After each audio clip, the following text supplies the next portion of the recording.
Brest dans l'Ain maintenant, c'est ici que la vie d'une jeune enfant va basculer à tout jamais.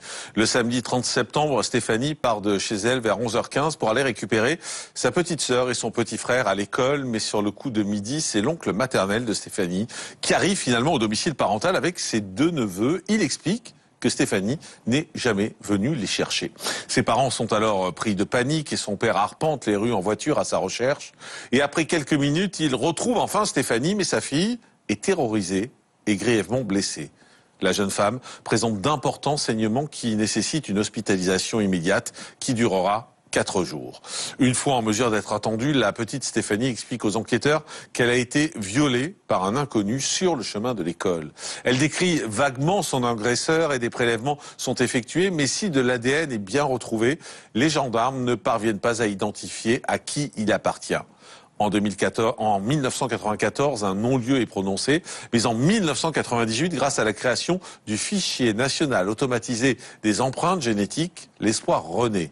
Pourtant, aucun ADN répertorié dans le fichier à l'époque ne correspond à celui du violeur de la fillette.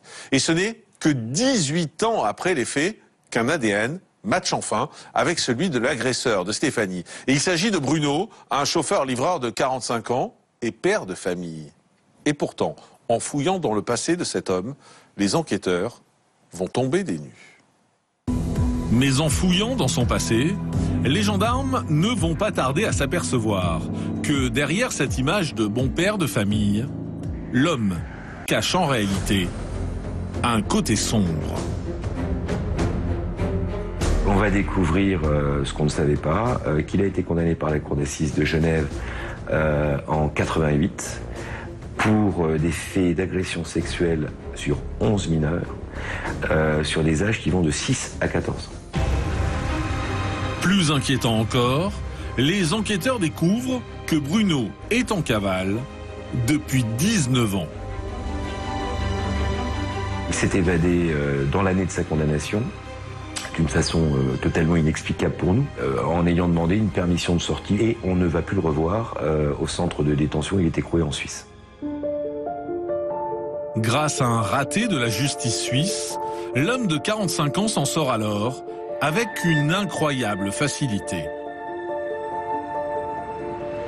Les autorités suisses vont rien faire. Elles vont diffuser dans leur pays un avis, mais ne vont lancer aucun mandat d'arrêt, ne vont absolument pas informer les pays voisins, dont la France, sachant qu'il va rentrer dans son village, qui est pas très très loin et pas très éloigné de la frontière suisse, sans jamais être inquiété par qui que ce soit. Alors même qu'il y avait déjà à l'époque des accords de coopération entre les deux pays. Bruno est ainsi passé entre les mailles du filet et a pu rejoindre ses proches en toute impunité. Il rentre dans son village de Port-l'Aîné, dans le Jura, et là, il raconte à tout le monde qu'il a été victime d'une erreur judiciaire, qu'on ne l'a pas vu pendant 2 ans, parce qu'il a été accusé injustement. Enfin, une histoire invraisemblable. Mais bon, finalement, ça passe comme une lettre à la poste, on le croit, le Bruno, il est blanc comme neige, il n'a rien fait, etc. Puis petit à petit, on oublie cette histoire, finalement. À Port-l'Aîné, le 1er juillet 2007, 18 ans après les faits, les enquêteurs de la gendarmerie de Bourg-en-Bresse procèdent à l'interpellation du suspect. Les gendarmes débarquent à son domicile de Port-l'Aîné.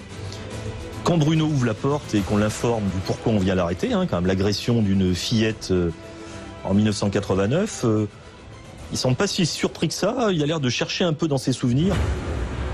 Il est placé en garde à vue, et là il commence par tout nier. Il dit non, moi j'ai agressé personne, une analyse génétique, vous devez vous tromper, non, pas du tout.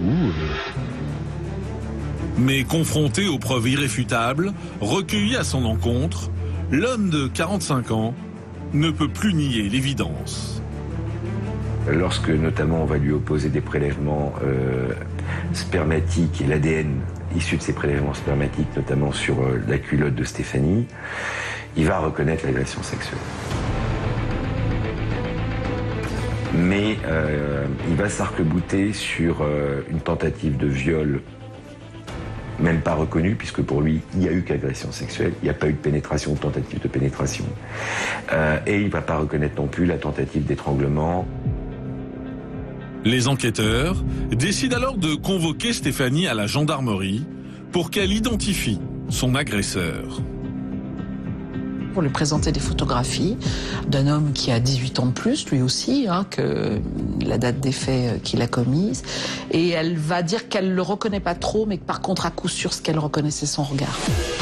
À l'issue de sa garde à vue, Bruno est mis en examen pour viol sur mineur de moins de 15 ans et placé en détention provisoire.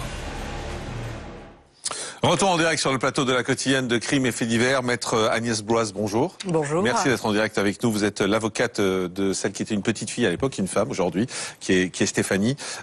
Stéphanie, à l'époque des faits, elle a 11 ans, elle est collégienne, elle est assez extravertie. C'est une petite fille joyeuse, assez mûre d'ailleurs, pour son âge, je crois. Oui, tout à fait, assez mûre, capable de s'occuper de son petit frère et de sa petite sœur, puisque le jour des faits, elle va les chercher à l'école, ils habitent tout à côté, on est en plein jour, un mois de septembre, et les parents l'envoient. C'est une enfant responsable, mais joyeuse, extravertie, pour qui la vie est belle à cette époque-là. Elle va être agressée ce jour-là, ça va être une agression en plus très violente. C'est-à-dire que non seulement c'est un viol, mais en plus c'est quelque chose de très violent. C'est une agression que les experts ont qualifiée d'une sauvagerie extrême, parce que cet enfant a été déchirée, elle a été non seulement hospitalisée, mais on a dû intervenir chirurgicalement, et elle va garder des séquelles à vie de ce viol, ce qui est extrêmement rare, et un viol d'une telle violence, c'est extrêmement rare et absolument incroyable. Je crois qu'elle a passé 4 jours à l'hôpital. 4 jours, exactement. Après cette agression. Elle a un peu de mal quand même à décrire qui était la personne qui l'agresse à ce moment-là. On arrive quand même à faire un portrait robot. Oui, on établit un portrait robot, mais c'est une petite fille, encore 11 ans. Elle est quand même très marquée, en état de choc véritablement. Elle a souffert, elle a crié, elle a pleuré.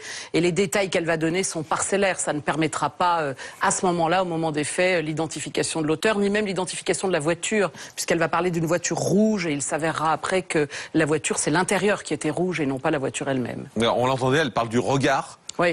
Parce que ça, c'est quelque chose qui l'a marqué visiblement, c'est le regard de cet homme. Quand elle le décrit, elle parle de dents un peu jaunes, elle parle de dents écartées aussi dans la personne qu'elle a vue. Ce qui est plutôt positif dans ce drame, malgré tout, c'est qu'il y a des prélèvements qui sont faits et qui vont être archivés. Voilà. Il y a des prélèvements plusieurs, pas uniquement spermatiques, d'ailleurs également des prélèvements pilaires et qui vont effectivement être archivés.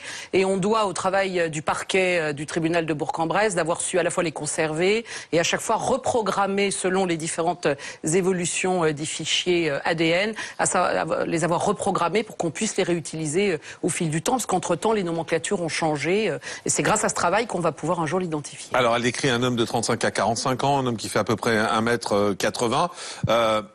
Il y a un non-lieu qui est prononcé au bout de 5 ans parce qu'il y a eu quelques fausses pistes, mais il y a un non-lieu. Vous en avez parlé avec votre cliente, je pense à un moment donné, elle désespère de trouver un jour qui était cet homme. C'est-à-dire que ça s'inscrit dans toute sa vie. Elle le cherche partout à longueur de journée, de l'âge de 11 ans. Elle le cherche elle-même. Tout le temps, tout le temps. Tous les hommes qu'elle croise, elle regarde si le regard correspond, elle regarde si ça correspond à la description. Elle va se tromper un peu au niveau de l'âge, puisqu'il a en fait 28 ans au moment des faits, mais pour une petite fille de 11 ans, c'est difficile à cataloguer. Et donc partout, tout le temps, elle cherche si c'est lui et elle ne va jamais le croiser, dit-elle, sauf une fois, par erreur, où on va arrêter un jeune homme qui n'y est pour rien. On va d'ailleurs faire une vérification ADN qui l'innocentera. Et c'est grâce à cette vérification qu'on va réouvrir le dossier. Et c'est ce qui permettra aussi d'éviter l'interruption. Ça créera une interruption qui évitera la prescription de ce dossier. Ça permettra de le réouvrir au bout d'un certain temps. Mais comment on arrive à vivre quand on est une ado, parce que très vite c'est une ado, puis une femme, comment on arrive à vivre en ayant cette quête permanente? Enfin,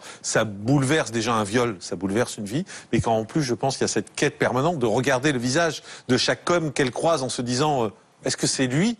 Enfin, ça bascule tout, ça fait tout basculer dans la tête. Comme vous le dites, on vit plus. Elle ne vit plus, elle va développer un certain nombre de troubles compulsifs, de troubles psychologiques importants.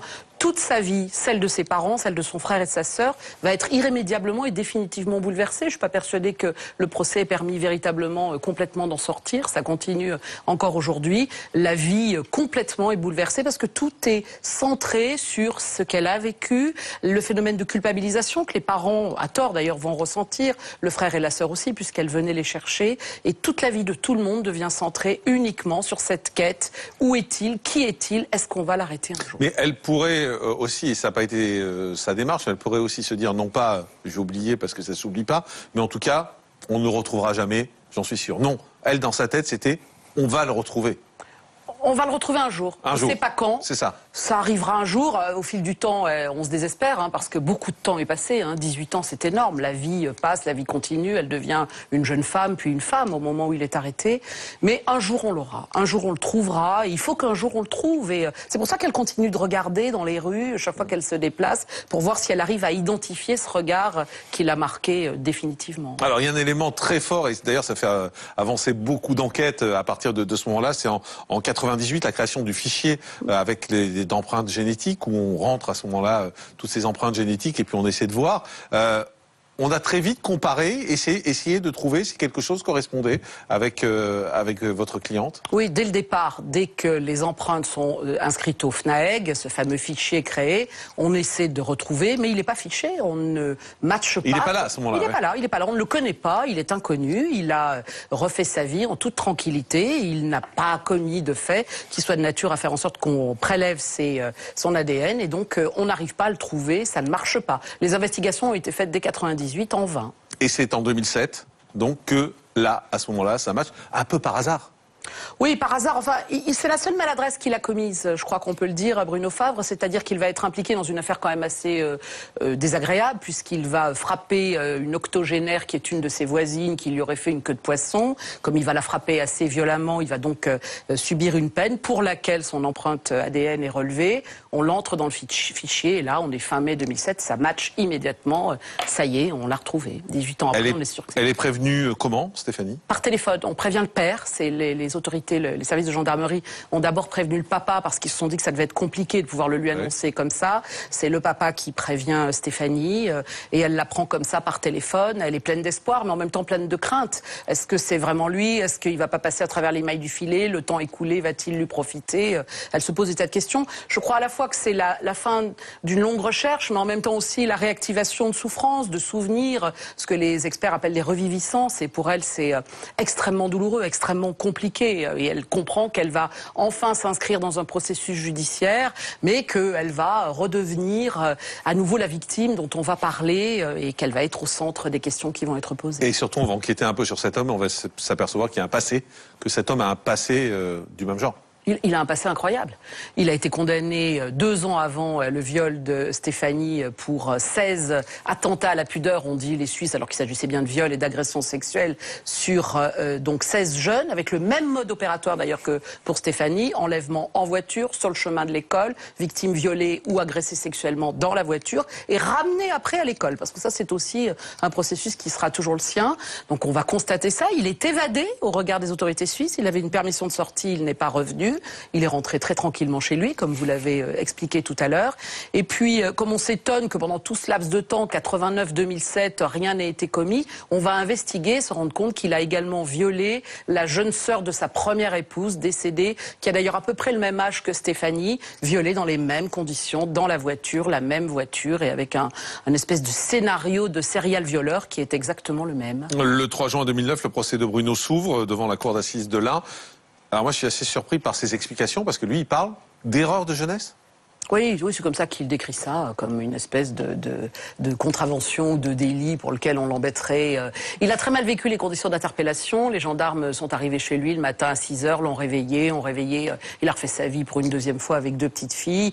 Il clame son innocence vis-à-vis de sa compagne de l'époque, qui le croit au niveau du procès de Bourg-en-Bresse. Ça changera après. Et il essaye de minimiser et de trouver des mots qui sont absolument pas les bons et qui vont faire beaucoup de mal à Stéphanie. Parce qu'elle espère, lorsqu'elle arrive au procès, être face à un homme qui reconnaît tout, qui présente des mots d'excuses, enfin, et c'est absolument pas le cas. Après 3 jours d'audience, il est condamné à 18 ans de réclusion criminelle, il fait appel, et lors de son second procès, sa peine est aggravée d'1 an. Oui. C'est satisfaisant pour Stéphanie ? C'est compliqué à dire. C'est toujours satisfaisant qu'il y ait ce principe de culpabilité. Il part pour des années. À chaque fois, la peine est assortie d'une sûreté de 2/3, ce qui n'est pas négligeable. Donc, bien évidemment, c'est déjà ça. Elle sait que le maximum encouru, c'est 20 ans. Hein. Donc, on flirte avec le maximum encouru, ce qui n'est pas si fréquent devant les cours d'assises. Les antécédents et le comportement à l'audience a bien sûr joué contre lui. Elle est à la fois satisfaite et en même temps, on va pas lui rendre sa jeunesse, on va pas lui rendre son enfance volée, on va pas lui rendre cette vie dérobée qui plus jamais ne pourra être comme elle aurait dû être. Elle va comment aujourd'hui ? C'est compliqué, c'est compliqué. J'ai essayé de la joindre à plusieurs reprises, elle a répondu, mais elle est dans la volonté à la fois d'oublier, de tourner la page, et en même temps dans l'impression que eh bien, ce qui s'est passé, et qu'elle va devoir vivre avec ça pour le restant de ses jours. C'est une jeune femme qui a des troubles dans son comportement tout à fait minimes, mais quand même qui la font souffrir. Elle a fait sa vie, elle est mariée, elle a des enfants, mais c'est compliqué pour elle, c'est compliqué aussi pour sa famille, et de façon incontestable, quelle que soit la sanction, ça ne répare jamais complètement, bien évidemment. Merci beaucoup, Maître Agnès Bloise, d'avoir été avec nous, avocate de Stéphanie. On fait une pause, on se retrouve dans un instant. À tout de suite.